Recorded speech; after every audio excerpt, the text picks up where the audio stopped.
আজকে আদালত সেই আপিলটি শুনানির জন্য দিন ধার্য করেছিলেন।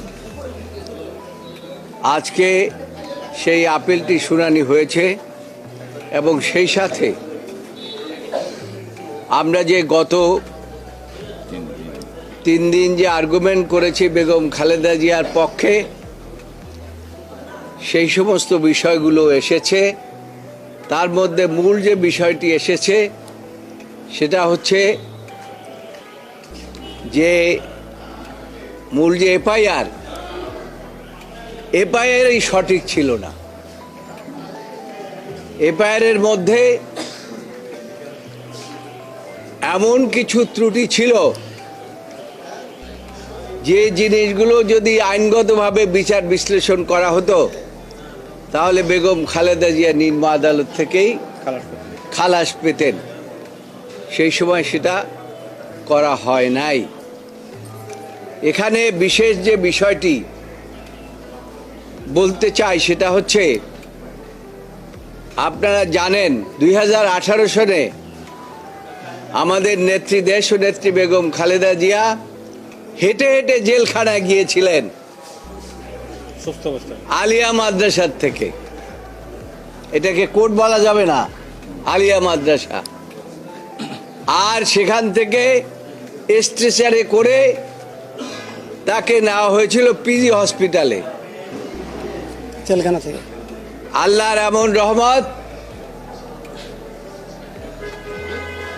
যে ফ্যাসিস্ট সরকার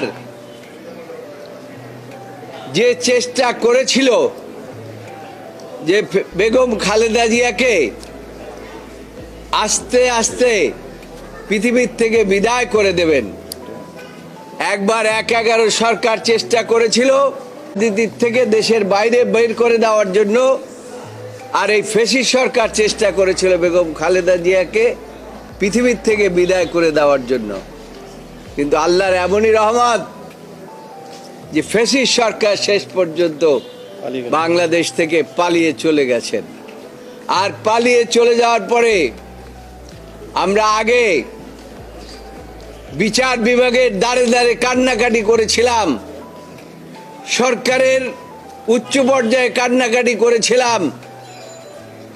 দেশনেত্রী বেগম খালেদা জিয়া বাংলাদেশের গণমানুষের নেত্রী, তাকে বাঁচতে দেন, তার চিকিৎসার ব্যবস্থা করতে দেন, তাকে বিদেশে যেতে দেন।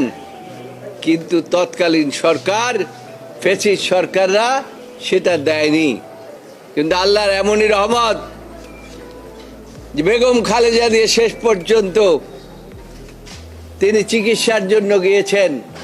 তার জন্য কুয়েতের আমির আর কাতারের আমির রাজকীয় বিমান পাঠিয়েছেন এবং এয়ার অ্যাম্বুলেন্স পাঠিয়েছেন, এবং সেই এয়ার অ্যাম্বুলেন্সে তিনি চিকিৎসার জন্য গিয়েছেন। আজকে যে মামলাটি হয়েছে, এই মামলার মধ্যে শেষ পর্যন্ত যে কনক্লুশন যেটা এসেছে, যে মামলার মধ্যে তাকে সাজা দেওয়ার জন্য কোনো ইনগ্রেডিয়েন্ট ছিল না। আজকে যে অ্যাপিলটি শুনানি হয়েছে, সেই অ্যাপিলেন্টের পক্ষে যিনি অ্যাডভোকেট ছিলেন এবং তিনি নিজে বলেছেন এবং আমাদের রেফারেন্স দিয়ে বলেছেন যে আমরা বিগত 3 দিন বেগম খালেদা জিয়ার পক্ষে যে আর্গুমেন্টগুলো করেছি, সবগুলো আর্গুমেন্ট লিগ্যাল আর্গুমেন্ট, এবং তিনি সেগুলো অ্যাডপ্ট করেছেন।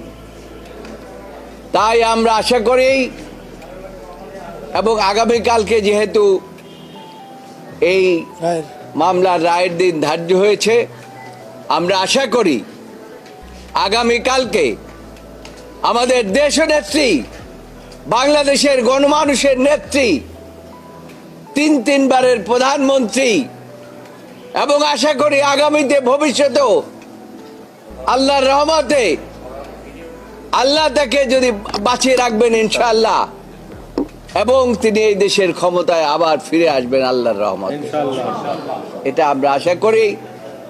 এবং আগামীকালকে আল্লাহর রহমতে এই আদালত থেকে, দেশের সর্বোচ্চ আদালত থেকে আমরা ন্যায় বিচার পাব, এবং তিনি সহ অন্যান্যরা খালাস পাবেন।